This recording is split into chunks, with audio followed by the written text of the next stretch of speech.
Good morning. Yes, I just wanted to come and do a quick video. Pretty much talking about my experience with CFI. Um, I all in all, I want to say CFI is a good company.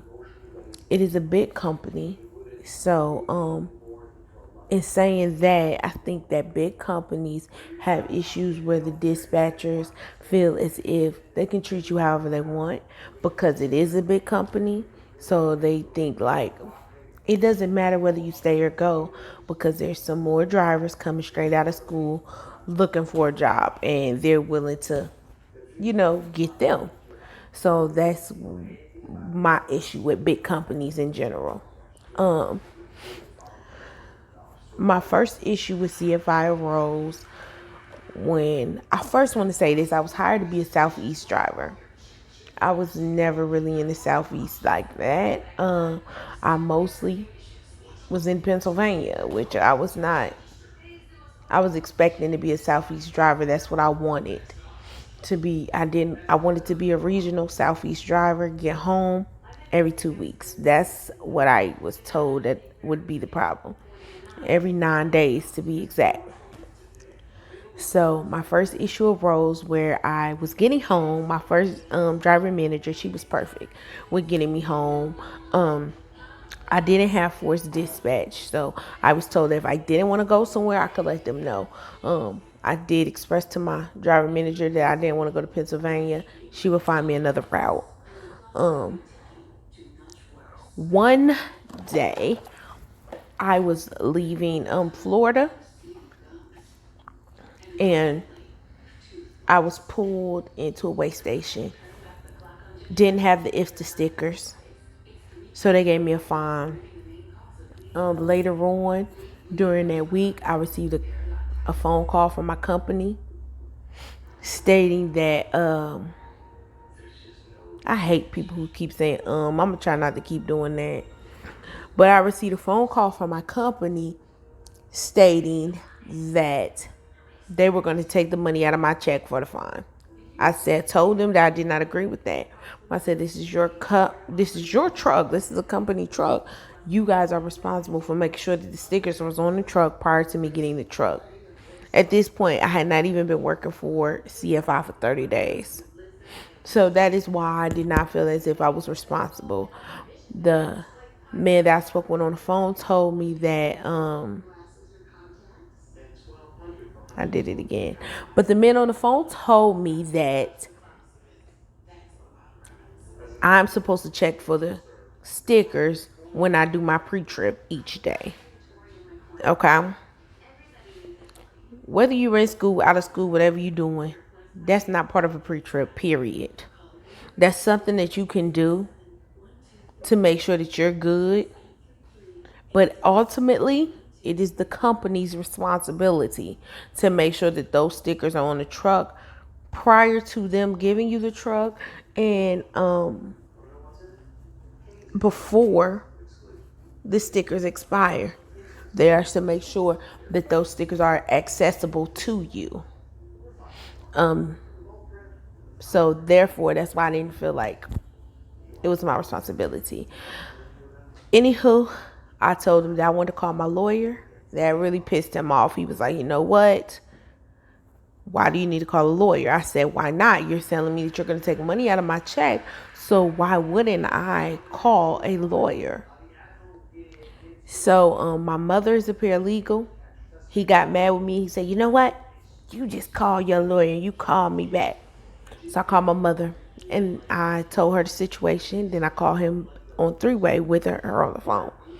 And she pretty much told him like, this can either be $100 situation. I'm using $100 because I can't really remember exactly how much the ticket was. It might have been $90, but it'll just say 100. And she was like, either way, you can make this $100 issue or you can make this $1,000 issue. Because if you take money out of her check, we're gonna take you to court, sue you. You're gonna end up having to pay the court costs plus her money back. So it's up to you.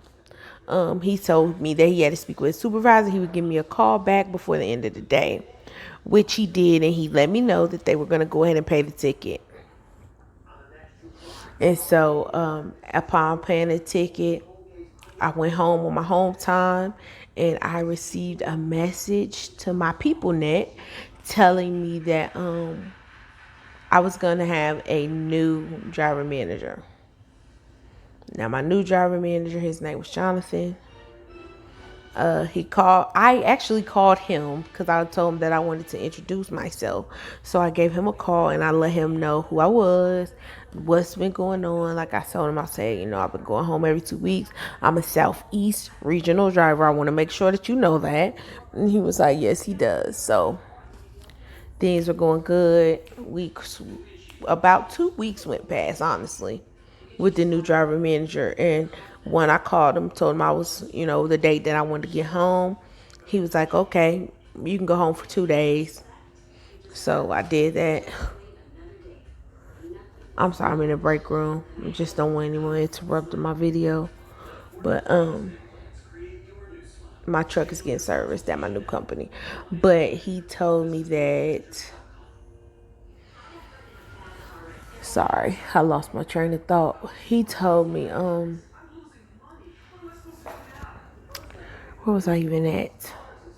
Oh, he told me that I was able to go home, but I wouldn't be able to go. I was able to go home for 2 days, so I did that. Went home for 2 days, came back, 2 weeks went past, and I told him that, now it's 2 weeks. I'm supposed to go home every 9 days, but it's been 2 weeks. So I told him, and he was like, well, you only get 1 day for every, I think it was for every 7 days you're out. You get 1 day to go home, so you only have 1 day. And he was like, I'm not gonna let you go into the negative. Da, da, da, da. And I was like, well, this is how it's been going. I explained to him how I was doing things with my other driver manager. He was like, well, that's not our company policy, so I don't know what she was doing. So after that, that was the first thing that kind of rubbed me wrong, because I'm like, one, y'all are not keeping your word. I'm not even being a Southeast driver. I keep ending up in Pennsylvania, Ohio. Ohio is considered Midwest. It's definitely not Southeast, that's for sure. Ohio can be Midwest or Northeast, but it depends. But like I said, it's definitely not Southeast. So I kept ending up in Ohio and Pennsylvania. So pretty much that was my issue from the very beginning. So after that, one day I got a load to go to Pennsylvania. I was also told prior to working for this company that there would be no forced dispatch. So prior to me working for this company, I received a load to Pennsylvania. I have received loads to Pennsylvania, and I did go, but I had got. Hello, how are you? I'm well. But anyhow, I had got really sick this particular time, and I didn't want to go. So I told them that I didn't want to go.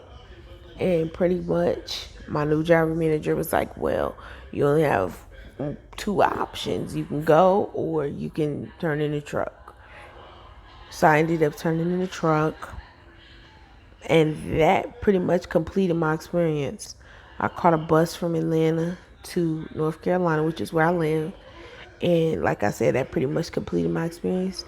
And I began my journey on looking for a new company. And I think, but pretty much sure I had a new company before the end of the week, because that's just how trucking industry works. But that's pretty much my experience.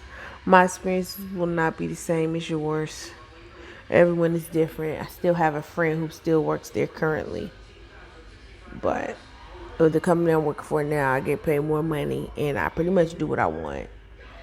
Work Monday through Friday. I am a Southeast driver.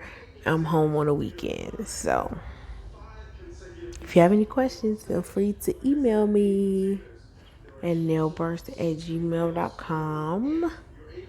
All right, y'all. Have a good day.